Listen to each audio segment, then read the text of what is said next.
Bonjour YouTube, c'est un plaisir de vous retrouver aujourd'hui. Et aujourd'hui je vous retrouve pour parler de la saison 3 de l'épisode 4 de Dame Nashi. Et ça fait vraiment plaisir de voir cet animé.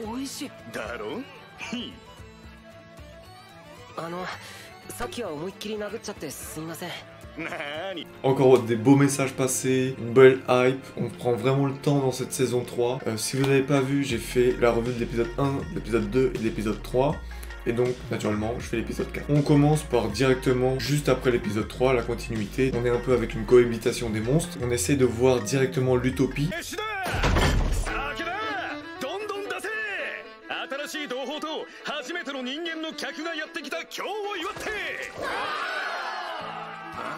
Le fait que les monstres et les humains puissent cohabiter autour d'un festin ou autour d'un feu de camp, je trouvais que c'était plutôt drôle de voir les monstres qui essaient de parler aux humains. En fait, t'as presque plus les monstres qui ont envie de parler aux humains que l'inverse. On s'intéresse beaucoup aux monstres de tous les points de vue. Comme j'ai un peu dit dans l'épisode 3, il y aurait des monstres qui seraient contre, il y a des monstres qui seraient pour. Le festin, et après on explique, on a la place à l'explication, comment ils sont venus entre guillemets au monde. Donc ça, je trouve ça un peu mitigé, j'ai pas tout forcément compris. Mais en gros, les monstres se réincarneraient et au bout d'un moment, ils ont tellement cette idée, ce rêve de la surface qu'ils ont, à force de réincarnation, cette image. Donc c'est une des théories.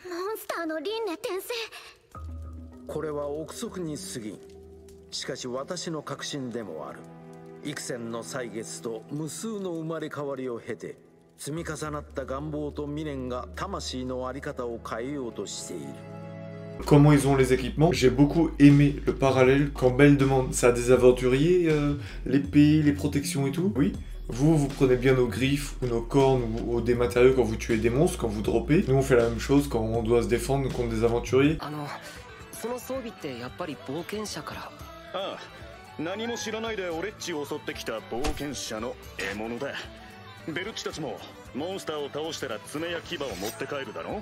Et je trouve que c'est très beau parallèle qui a jamais été fait et je trouve ça juste intelligemment fait. On a aussi la réponse de c'était qui la personne entre guillemets capuchée avec Uranos. C'est un squelette qui est voué à l'immortalité, qui entre guillemets apprend de ses erreurs par rapport à la pierre philosophale et l'élixir de longue vie, tous les trucs comme ça. Donc il apprend entre guillemets de sa bêtise et c'est sa punition ou son devoir de faire cohabiter ces deux extrémités, que ce soit les humains et les monstres. On apprend aussi qu'il y a plusieurs dieux au courant, Estia maintenant, Uranos, Hermès et Gamesha, qui est une très bonne référence. On veut montrer, c'est pas un plan qui sort de il y a 20 minutes et que voilà, c'est réfléchi, c'est nourri, il y a un business autour de ces monstres, il y a des gens qui veulent trouver des solutions, on essaie de cacher la vérité aux autres. Quasiment tout l'épisode où on a un peu tous ces réflexions, dites-moi plutôt dans les commentaires ce que vous avez vraiment appris, je suis un peu confus, j'ai un peu oublié. Mais moi, ça me semblait des choses un peu logiques, mais on a appris quand même des petites choses très intéressantes. Il y a eu des comparaisons.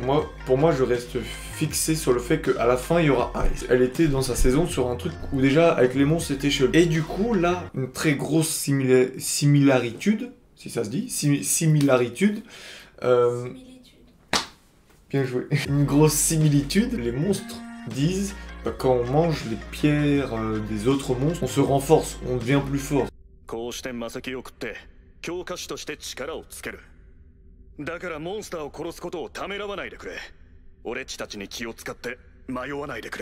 Aiz, à un moment, dans sa saison à elle, son boss entre guillemets final, c'est une fille. Au bout d'un moment, elle a perdu contre Aiz une fois.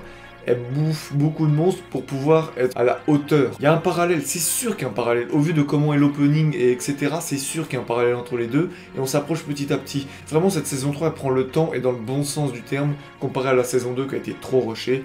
Donc c'est vraiment un plaisir de continuer cette saison. Il y a une chose très futile aussi qui s'est passée. La réflexion que Bale hésitait à tuer des monstres. Et en fait, t'as un monstre lui-même qui lui a dit « T'inquiète, nous aussi on tue des monstres. Il faut que vous survivez. Ils n'ont pas la conscience comme nous. » Tue-les, il n'y a aucun souci, même tue-les plus, ça nous arrange.